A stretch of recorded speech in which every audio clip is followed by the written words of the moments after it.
Golaha Ammaanka Qaramada Midoobay ayaa si wadajir ah u cambaareeyay dilkii wariyaha Al Jazeera ee u dhalatay Falastiin balse haysatay dhalashada Mareykanka Shireen Abu Caaqil iyagoo aanan ka hadlin duulaanka ay ciidamada Israa'iil ku qaadeen daanta galbeed ee la haysto sida ay sheegeen diblomaasiyiin. Bayaanka Jimcihii oo ah kiis naadir ah oo ku saabsan midnimada Golaha Ammaanka ee ku saabsan arrin la xiriirta Israa'iil ayaa sidoo kale ku baaqay in baaritaan degdeg dhameystiran hufan oo dhexdhexaad ah lagu sameeyo dilkeeda. Sida laga soo xigtay diblomaasiyiin magacooda qariyay wadaxaajoodka qoraalka ayaa ahaa mid aad u adag. Shiinaha ayaa ku guuleystay in Mareykanku uu meesha ka saaro qodobada cambaareynaya xadgudubyada ka dhanka ah warbaahinta adduunka isagoo difaacaya xorriyadooda wuxuuna ku booriyay ilaalintooda marka ay soo tebinayaan howlgallada militari. Qoraalka kama dambaysta waxa kaliya uu leeyahay wariyaasha waa in loo ilaaliyaa sidii rayid ahaan mana xusin rabshadihii ka dhacay inta lagu guda jiray aaska Jimcihii ee Abu Caaqil.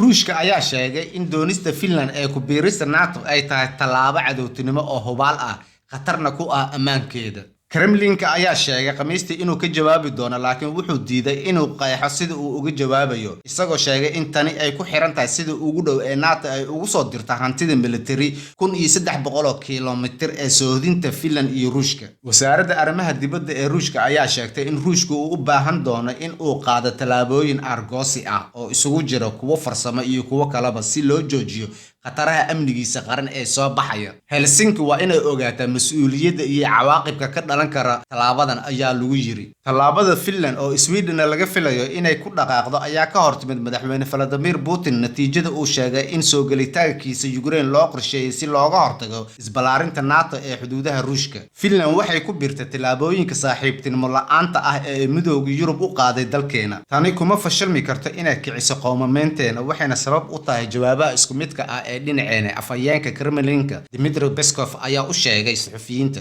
Ukraine waxay u muuqataa inay ku guuleysatay dagaalka Kharkiv kadib markii ay ciidamadeeda ka hor istaageen in ciidamada Ruushka ay hareereeyaan iska daa inay qabsadaan magaalada. Macadka daraasaadka dagaalka ee fadhigiisu yahay Mareykanka ayaa yiri militariga Ruushka waxay u badan tahay inay go'aansadeen inay si buuxda uga baxaan fariisamaha ay ku leeyihiin agagaarka magaalada Kharkiv iyagoo wajahaya weerarada ka dhanka ah Ukraine iyo helitaanka xadidan ee xoojinta sida lagu sheegay qiimaynta ugu dambeysay ee macadka daraasaadka dagaalka ee fadhigiisu yahay Mareykanka. Wararka ka imaanaya saraakiisha reer galbeedka ayaa muujinaya in Moscow ay diiradda saarayso sidii ay si habsami leh uga bixi lahayd oo ay mudnaanta u siin lahayd in Ruushka lagu soo celiyo dalkooda. Mareykanka iyo Midowga Yurub ayaa horkacaya qayladhaan caalami ah kadib markii booliiska Israa'iil ay dacwad ku soo oogeen dadkii ka qayb galay aaska saxafiyadda Falastiiniga ahayd Shireen Abu Caaqil oo ay garaaceen dadkii ku siiday meydka naxashka oo ku dhawaaday inay tuuraan naxashkeeda. Mareykanka ayaa Jimcihii sheegay in ay aad uga xumaadeen muuqaalada halka Midowga Yurub uu sheegay in ay ka naxeen xoogga aan loo baahnayn. Warbixin naadir ah oo loo dhan yahay Golaha Ammaanka ee Qaramada Midoobay ayaa cambaareeyay dilka waxayna ku baaqeen baaritaan degdeg ah.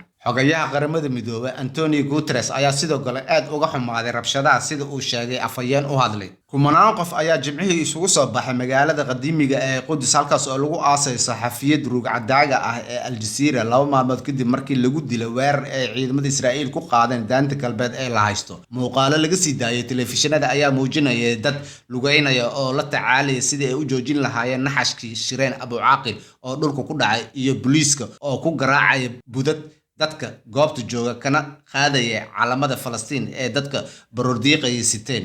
Bisha cas ee Jerusalem ayaa sheegtay in 33 qof ay dhaawacmeen kuwaas oo 6 ka mid ah la dhigay isbitaalada. Maamulka Israa'iil ayaa sheegay in 6 qof la xiray kadib markii dad baroordiiqay ay ku soo tuureen dhagxaan iyo dhalooyin. Ruushka ayaa hakiyay korontadii uu siin jiray Finland hal habeen kadib markii shirkadeeda tamarta ee Raw Nordic ay ku hanjabtay inay joojinayso bixinta korontada haddii aan la bixin lacagaha baaqiga ah sida uu sheegay sarkaal ka tirsan shirkadda netka ee Finland. Korontadu waa ay jaran tahay ilaa saqdi dhexe. Timo Kuokkanen ayaa yiri Raw Nordic ayaa sheegtay in ay joojin doonto korontada sabab la xiriira dhibaatooyin dhanka lacagaha ah. Xilli Helsinki ay isku diyaarinaysay in ay ku dhawaaqdo codsigeeda xubinimada NATO kadib weerarkii Moscow ee Ukraine.